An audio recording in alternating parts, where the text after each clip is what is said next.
She kind of came out with this whole swath of plans that kind of center around black men, and one of the proposals that kind of drew the most attention was creating a program to give out loans of up to $20,000 that would be fully forgivable, so essentially grants, if you want to look at it that way, to and again, it's short on policy. It said black men and other disadvantaged groups, Right. or disadvantaged people, entrepreneurs specifically. And so that's obviously raising some eyebrows because people are like saying, doesn't that violate law where you can't favor one race over another and Sure. and do that? And so I reached out to the campaign, and basically the emphasis on this is on the others, and it's they're kind of using that as cover for that. But I think that even if they try to pursue this, it certainly will get a court challenge. Welcome to Reporter's Notebook. We talk to the Washington Examiner's top journalists about the stories breaking on their beats. I'm Jim Antle, and I'm joined today by economics reporter Zach Halaschak. Zach, Kamala Harris has come out with a plan that's supposed to reach out to black men, has a lot of different economic proposals in it. What are some of the details?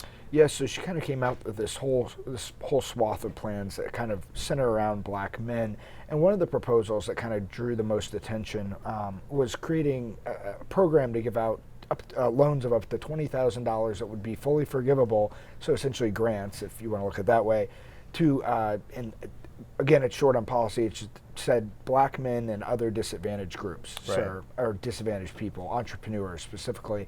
And so that's obviously raising some eyebrows because people are like saying, doesn't that violate law where you can't favor one race over another and Sure. and do that? And so I reached out to the campaign, and basically the emphasis on this is on the others, and it's they're kind of using that as cover for that. But I think that even if they try to pursue this, it certainly will get a court challenge. During the Biden administration, we saw a similar effort for black and minority farmers as part of the COVID relief. Biden wanted to forgive some agricultural debt for black, female, and minority farmers. That was ultimately went to court, and there was an injunction on it, and it stopped. And then there was another case involving black farmers as well, where it also faced court scrutiny and was found to not be constitutional, and I don't think the Justice Department even appealed in that case.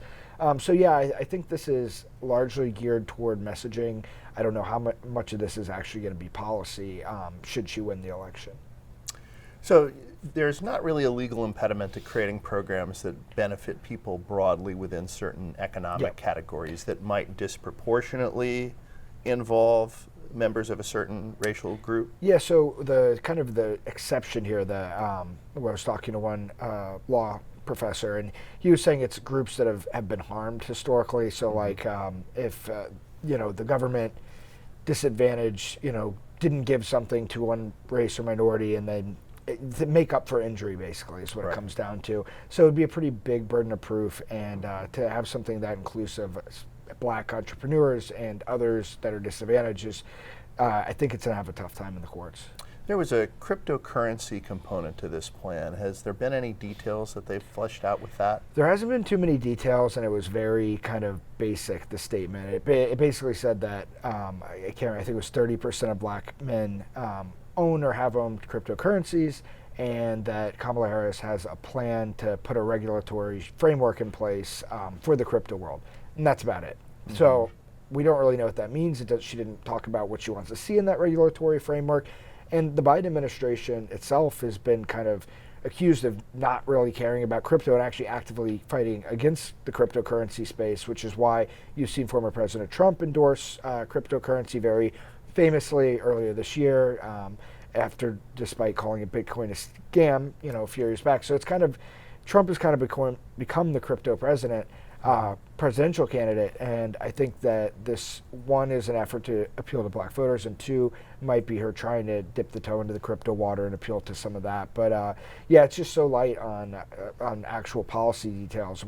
She just says she wants to create a regulatory framework, and we don't really know what that means at this point. So one person who's not necessarily getting rave reviews for certain policy details is Harris's running mate, Minnesota Governor Tim Walz. There have been some negative assessments of his fiscal record in Minnesota. What's the story there? Yeah, so the Cato Institute, which is a libertarian-leaning group, released its biennial report card on all the nation's governors. And so basically what they do is they look at how each governor approaches spending and taxation. Obviously, given their political leaning, they prefer lower taxes and less government spending.